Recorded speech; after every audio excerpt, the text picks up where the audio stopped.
There was a note that should never have been found. A short line, written in ink so pale it seemed to disappear under any beam of light, hidden in the 1895 record book of Alder Creek County. The sentence read, "The Alder Creek sisters locked the underground vault before nightfall, and at dawn, 55 men were missing." No clerk claimed that line, no signature, no explanation. Only the silent weight of something that did not fit with the rest of the volume, originally meant to list properties, land transactions, and market fees. When opening this book more than a century later, the researcher trying to reconstruct this case always asks a simple, almost intimate question that helps him understand who is walking beside him through these old pages. From which city are you watching? And what time is it there right now? If you can, leave it in the comments. For him, these small details always say a lot about whoever is observing the past. Alder Creek in 1895 was an isolated point among the cold hills of the Appalachian range, a place where the mist woke up before people and took a long time to lift. The main road was a narrow strip of dark earth, marked by cart ruts and the tired footsteps of men who worked in the woods. The wind carried the smell of freshly cut pine and wet soil, and the houses, all wooden, seemed to shrink under the weight of constant humidity. The community was small, formed mostly by families of loggers and cattle raisers. The church stood at the top of a rise, and the general store at the center, where rumors circulated faster than merchandise. Life was predictable, repetitive, and any unusual event remained alive in the collective memory for years. It was in this stiff, silent setting that the central figures of the records emerged: Clara and Miriam Alder Creek, two sisters whose presence stirred more curiosity than affection, not out of hostility, but distance. The house where they lived, known as the Gray House at the top of the bend, lay away from the village center, built on a rocky formation that gave the land a steep slope.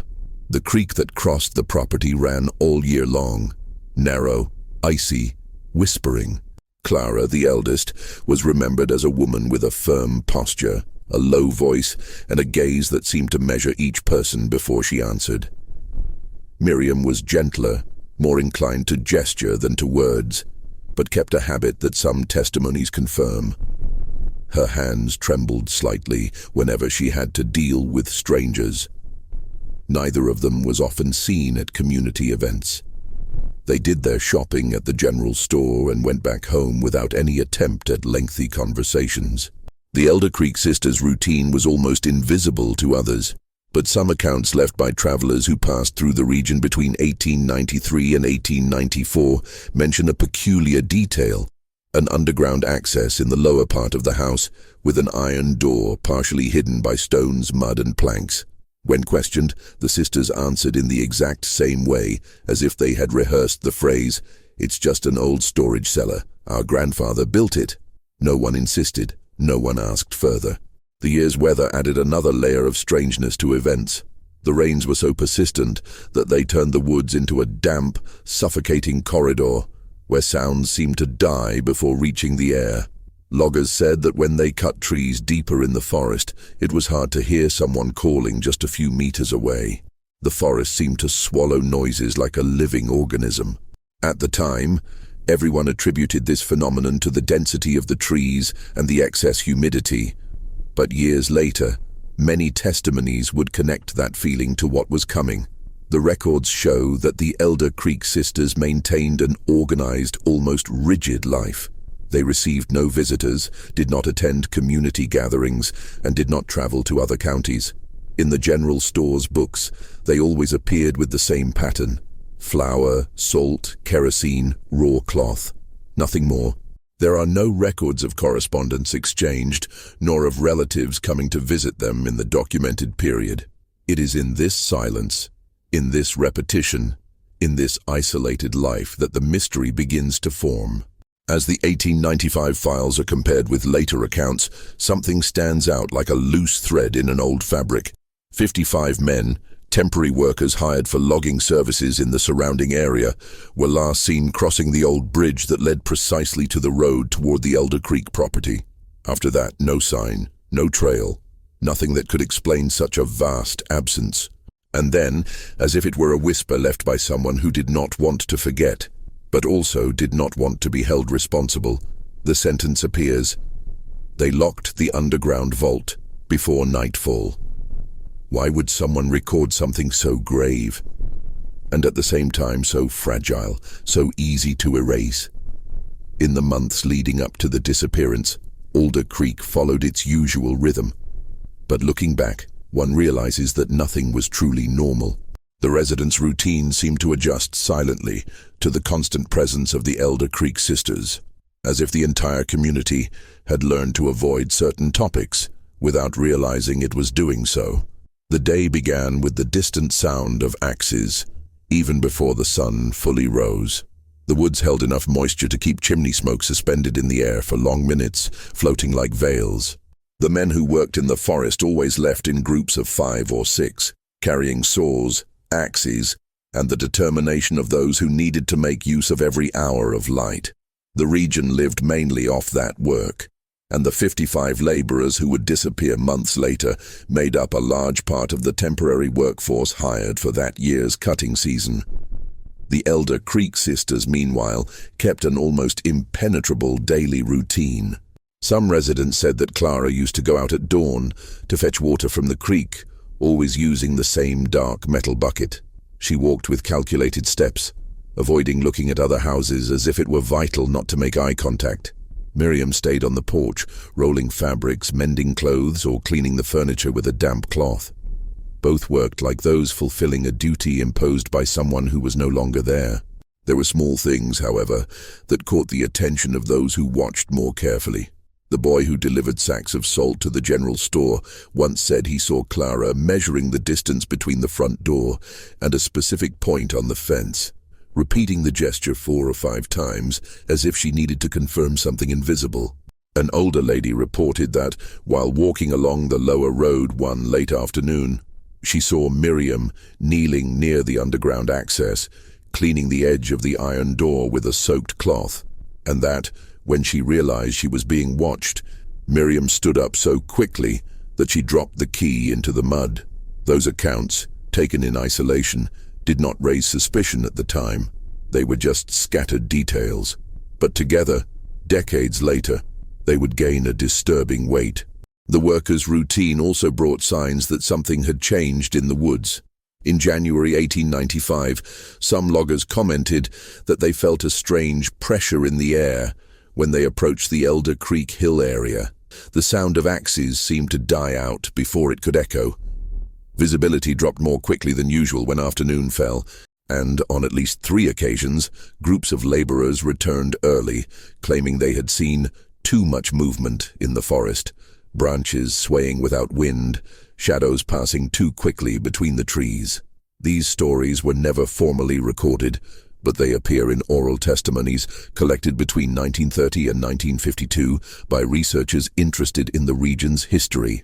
The reconstruction of these accounts does not suggest anything supernatural, only a shared sense that something in that stretch of forest was out of step.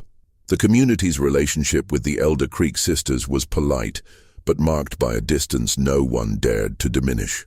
Parents instructed children not to play near their property. Men avoided seeking shelter in the grey house when the rain grew stronger. And, according to a note found in the diary of a local teacher, Clara declined an invitation to an autumn gathering with a sentence that continued to echo, "We can't leave the house alone. There are things that demand our attention." No one asked what that meant. What people knew, effectively, was that the grey house seemed to operate under its own rules. When the wind blew from a certain direction, a metallic sound could be heard coming from the lower part, probably from the iron door of the underground. Sometimes lights were seen outside, but they did not shine like ordinary oil lamps. They were short beams, almost always directed toward the hillside. Some men, returning from the woods at dusk, said they had seen Clara and Miriam walking around the house in wide circles, as if inspecting the land. One of these witnesses, the young Jeremiah Collins, noted that he saw the two of them talking in low voices, but gesturing intensely, as if they were in disagreement about something. He also recalled that when they noticed him, they stopped immediately, turning their faces at the same time, a synchrony he described as unsettling. At the same time, the 55 newly arrived temporary workers were trying to adapt to Alder Creek's dynamics. They were not permanent men of the town. They had come from neighboring valleys, hired specifically to expand the logging area before the onset of a late winter. They stayed in improvised lodgings and frequented the general store, buying cheap food and tools. They were lively, noisy, and most of the time brought an energy that contrasted with the village's usual stillness. In the store's records, there are notes that some of these men asked about the big house at the bend, mentioning they had seen two women carrying planks toward the basement entrance. There are no later details, just a trace of curiosity that no one at the time considered relevant. But it is precisely in this lack of relevance that the tension hid. Nothing was big enough to raise alarms. Nothing was obvious enough to deserve the authorities' attention. But there were signs, small, discreet, cumulative, that something was slipping out of normality. And when all these fragments are observed in the light of what would happen, one question begins to emerge with force. Why did so many different people, at different times, report uneasiness? And yet no one, absolutely no one, managed to understand what was really being announced. In the first days of November 1895, the temperature dropped abruptly, and the mist began forming even before the sun touched the mountain line. The forest, once alive in shades of deep green, turned dull, whitish, trapped in layers of cold that seemed to compress the air. It was the kind of weather that made any journey heavier. But that week, something else hovered over Alder Creek, an abnormal silence described by several residents as a day without echoes. On Monday, shortly before 6 in the morning, the group of 55 men set out for the woods once more. The logging foreman, Oliver Brandt, stated that they followed the old bridge because it was the shortest way to the marked work area. It was a frequent route. Nothing indicated that this would be the last day they were seen. The bridge, made of worn planks and an improvised handrail, crossed a narrow creek that led directly to the curved road of the Alder Creek property. Although it was not exactly permitted to cut wood so close to private land, many laborers used that trail as a shortcut to save time. The sisters had never officially complained, and perhaps that is one of the most disturbing details. That path, so recurring and so habitual, became the point of no return for all of them. That morning, several residents watched the group pass.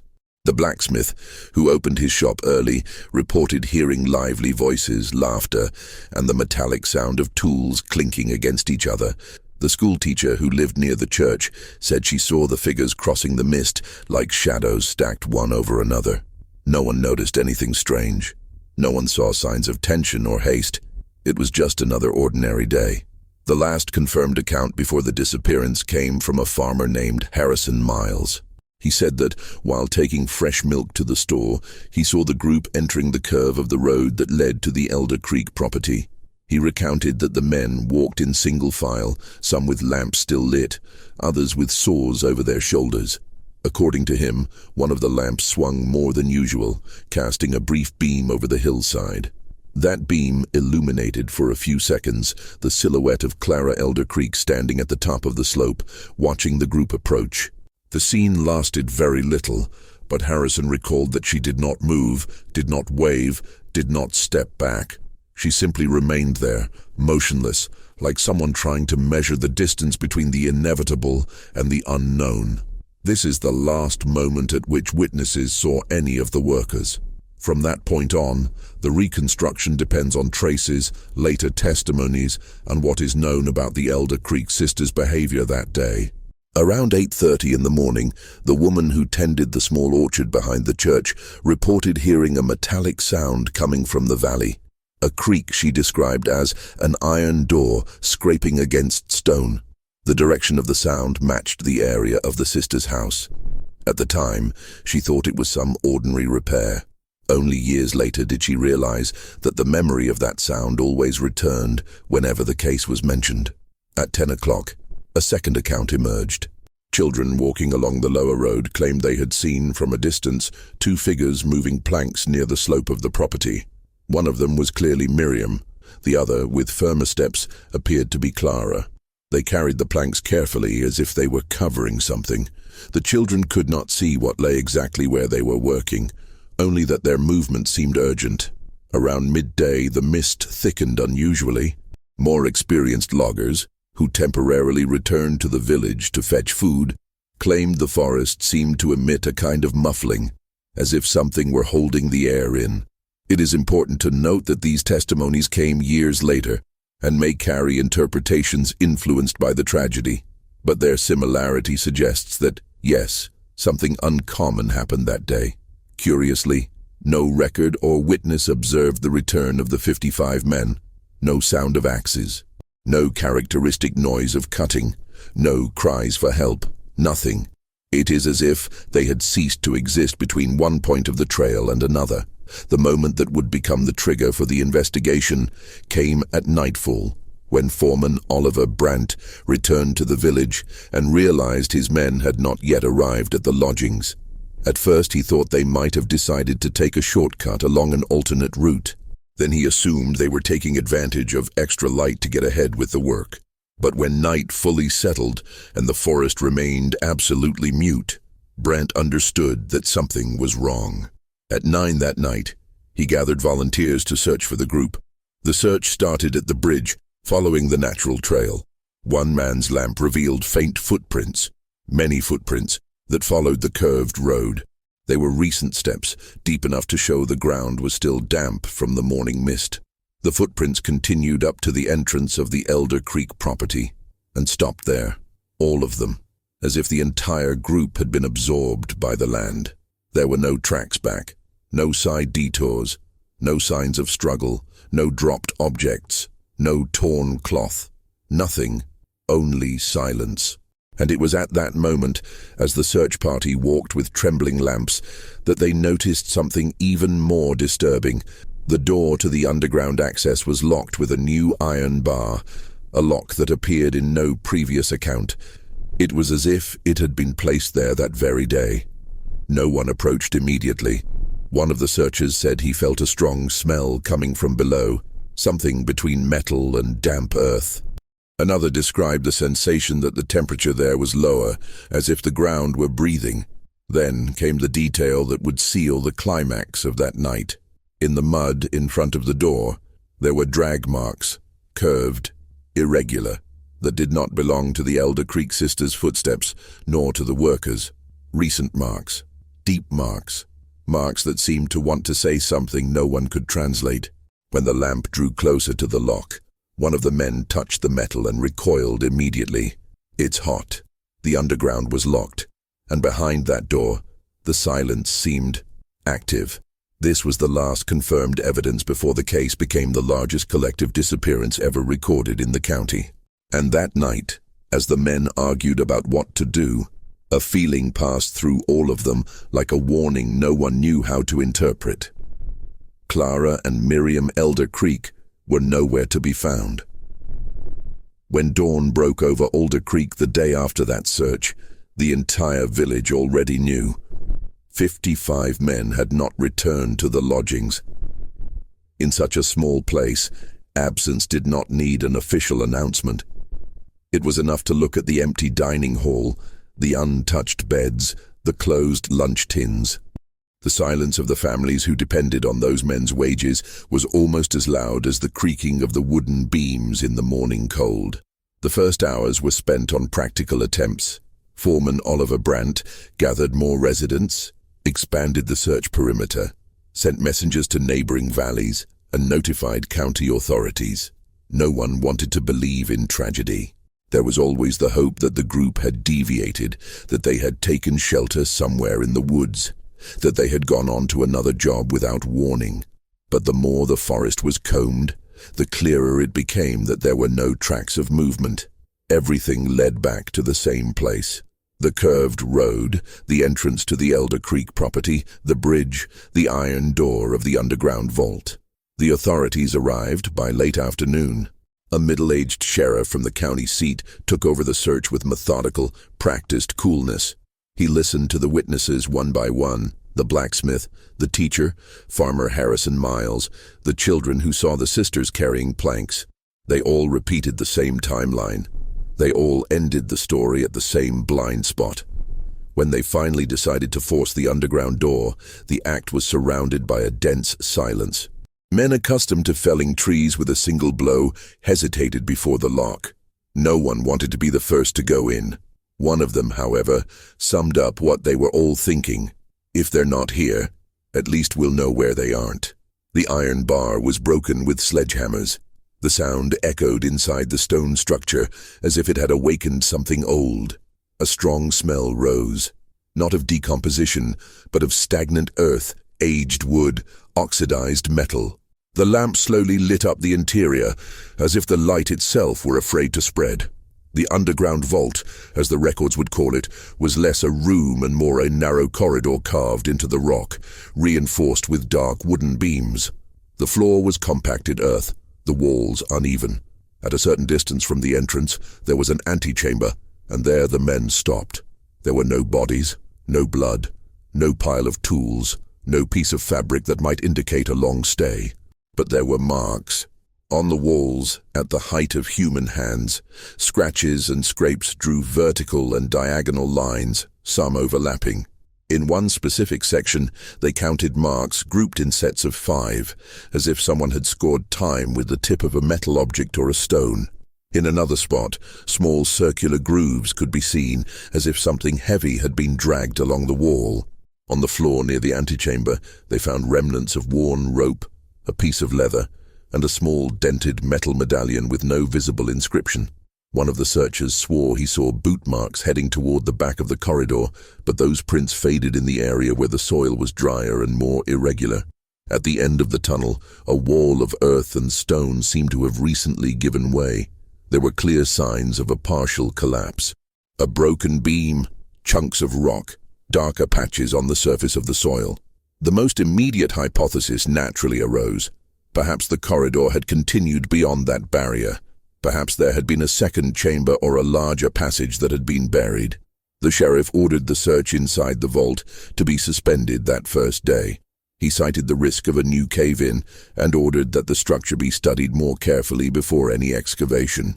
But as the men left, glancing back with their lamps held low, one of them noticed something that would only gain importance years later. On the inside of the door, almost hidden behind the hinge, there was a small chalk mark with 2 poorly formed initials, CE. No one knew whether it was a sign of ownership, a tally mark, or mere coincidence. Outside, the Alder Creek sisters' absence was beginning to be interpreted as a choice. Neither of them appeared while the property was searched. Clara's bed was made, the coverlet stretched tight, and a coat folded at the foot.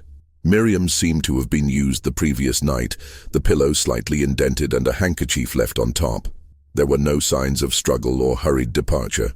Clothes were in the wardrobes, utensils in their places. The dishes in the kitchen still held traces of a recent meal.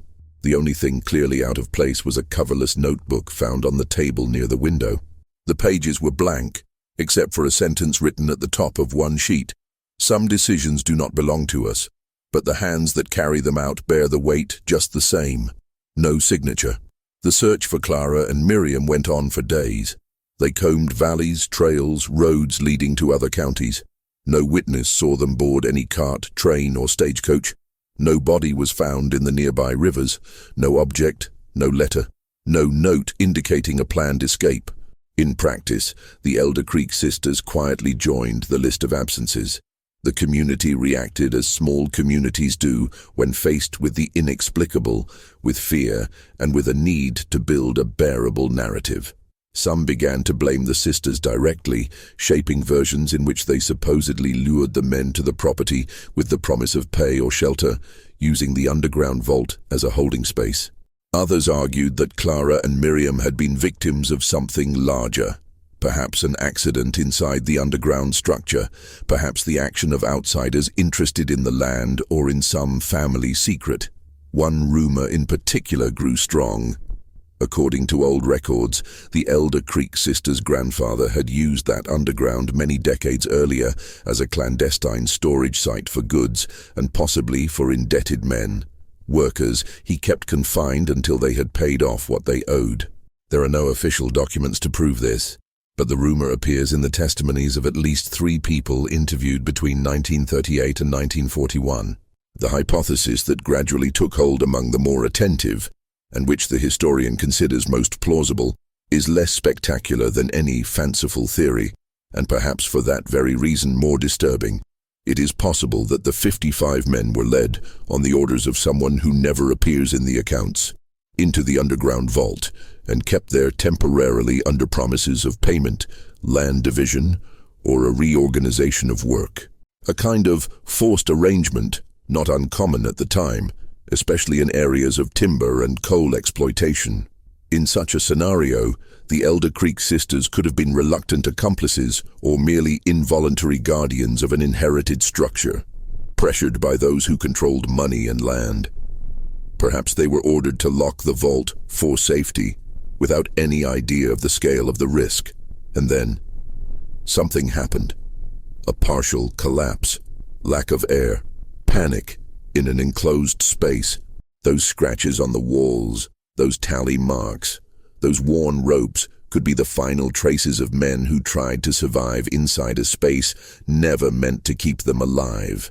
Faced with this, the Alder Creek sisters might have stood before an unbearable dilemma: to open the vault, risk further collapses, and expose what had been done there, or keep the underground sealed, obeying the orders of someone who may never have appeared in the records, but whose influence was great enough to leave no trace. No official minutes endorse this hypothesis. No document explicitly accuses the sisters or any other landowner in the region by name. All that remains are fragmented notes, late testimonies, and a suffocating sense that the case was gradually pushed out of official memory. Alder Creek County went on existing. The forest returned to its cycle of growth and cutting. Houses were renovated, sold, demolished. The Alder Creek property changed owners twice in the following decades. The underground was officially sealed after a brief report that vaguely mentioned serious structural risk. No deep excavation was authorized. No detailed technical study was completed. And thus, the vault remained what it had always been: a structure of stone and silence, carrying within itself the absence of 55 names and the disappearance of 2 women who, in one way or another, were tied to it all. For the historian who, decades later, goes back to leaf through these papers, the central question ceases to be, how did they disappear? And becomes, how many people at the time understood what had happened and still chose not to record it?